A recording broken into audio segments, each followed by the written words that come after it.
हल्दीराम के प्रोडक्ट्स लगभग हर घर में इस्तेमाल किए जाते हैं। वहीं किसी भी पार्टी में नाश्ते के तौर पर लगाई जाने वाली नमकीन बिना हल्दीराम के अधूरी सी है। लेकिन क्या आप जानते हैं कि आज़ादी से पहले हल्दीराम की शुरुआत एक छोटी सी दुकान के रूप में हुई, फिर आज़ादी के बाद कामयाबी के ऐसे झंडे गाड़े कि नंबर 1 ब्रांड बन गया।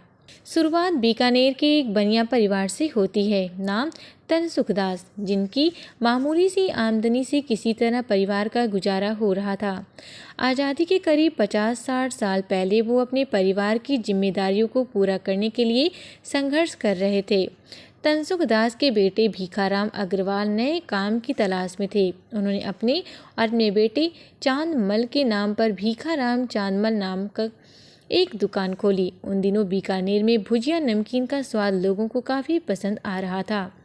उन्होंने भी भुजिया नमकीन बेचनी चाहिए। भीखाराम ने भुजिया बनाने की कला अपनी बहन भीखी बाई से सीखी। उनकी बहन ने अपने ससुराल से भुजिया बनाना सीखा था। भीखी जब भी अपने मायके आती तो भुजिया साथ लेकर आती। उनके मायके वाले उस भुजिया को काफ़ी पसंद करते थे। बहरहाल भीखाराम ने भी भुजिया बनाकर अपनी दुकान में बेचना शुरू कर दिया। लेकिन उनकी भुजिया बाजार में बिकने वाली भुजिया की तरह साधारण थी। बस किसी तरह उनकी रोजी रोटी चल रही थी। फिर सन 1908 में भीखाराम के घर उनके पोते गंगा बिशन अग्रवाल का जन्म हुआ। उनकी माता उन्हें प्यार से हल्दीराम कहकर पुकारती थीं। जब हल्दीराम का जन्म हुआ तो उनके दादा की उम्र महज 33 साल थी।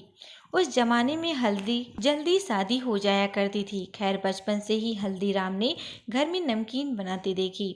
छोटी सी उम्र में ही वे घर व दुकान के कामों में हाथ बटाने लगे। वे काम करने में कभी नहीं हिचकिचाते थे। उनके अंदर सबसे अच्छी खूबी यह थी कि वे किसी काम को बड़ी मेहनत व लगन से जल्दी सीख लेते थे। उन्होंने जल्द ही भुजिया बनाना सीख लिया। महज 11 साल की उम्र में हल्दीराम की शादी चंपा देवी से हो गई। शादी के बाद जिम्मेदारियां बढ़ गईं। हल्दीराम ने अपने दादा के भुजिया वाली दुकान पर बैठना शुरू कर दिया। उनकी भुजिया बाजार में बिकने वाली भुजिया से कुछ खास नहीं थी। वे भुजिया के व्यापार को बढ़ाना चाहते थे। इसके लिए उन्हें कुछ अलग करने की जरूरत थी। ऐसे में हल्दीराम ने अपनी भुजिया के स्वाद को बढ़ाने के लिए कुछ बदलाव किए। उसमें उन्होंने मोठ की मात्रा को बढ़ा दिया। उस भुजिया का स्वाद उनके ग्राहकों को काफ़ी पसंद आया।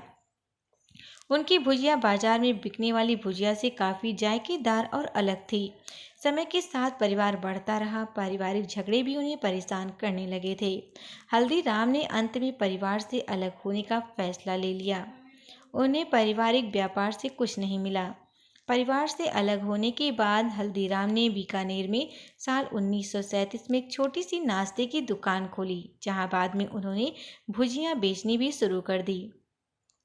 वह इसके जरिए मार्केट में अपना नाम जमाना चाहते थे। कहा जाता है कि हल्दीराम हमेशा अपनी भुजिया का स्वाद बढ़ाने के लिए कुछ न कुछ बदलाव या एक्सपेरिमेंट करते रहते थे। अभी तक मार्केट में लोगों ने जिस भुजिया का स्वाद चखा था वो थोड़ी नरम, मोटी और गठिए के समान थी। इस बार उन्होंने उसके रूप को ही बदल डाला। हल्दीराम ने एकदम पतली भुजिया बना डाली। ये बहुत ही चटपटी और क्रिस्पी थी। इस तरह की भुजिया अब तक मार्केट में नहीं आई थी। जब लोगों ने हल्दीराम की इस भुजिया का स्वाद चखा तो उन्हें काफ़ी पसंद आया। उनकी चटपटी और स्वाद से भरपूर भुजिया खरीदने के लिए दुकानों के सामने लाइन लगने लगी। पूरे शहर में उनकी दुकान भुजिया वाला के नाम से पहचानी जाने लगी थी। बाद में उन्होंने अपनी दुकान का नाम अपने नाम पर हल्दीराम रख दिया। हल्दीराम का व्यापार लगातार बढ़ता जा रहा था। भुजिया के साथ कई प्रकार की नमकीन बनने लगी थी। समय के साथ उनके प्रोडक्ट्स की मांग ज़्यादा होने लगी। साल 1941 तक हल्दीराम की नमकीन का स्वाद बीकानेर व उसके आसपास के लोगों को काफ़ी पसंद आने लगा था। एक बार वो कोलकाता में एक शादी में शिरकत होने पहुंचे। वे अपने साथ भुजिया लेकर गए थे। उनकी भुजिया का स्वाद उनके रिश्तेदारों और दोस्तों को काफ़ी पसंद आया। आगे उनके पोते शिव कुमार और मनोहर ने उनके कारोबार को संभाला। उन्होंने कारोबार को पहले नागपुर और फिर दिल्ली तक पहुंचाया। साल 1970 में पहला स्टोर नागपुर में खोला था। वहीं साल 1982 में देश की राजधानी दिल्ली में दूसरा स्टोर खोला गया। दोनों जगहों पर मैन्युफैक्चरिंग प्लांट्स लगाए गए। अब देश के साथ विदेशों में भी हल्दीराम ने अपना व्यापार फैला दिया। उनके प्रोडक्ट्स की क्वालिटी और स्वाद ने अपनी कंपनी को नंबर 1 ब्रांड बना दिया। फिर साल 2015 में कंपनी को बड़ा झटका लगा।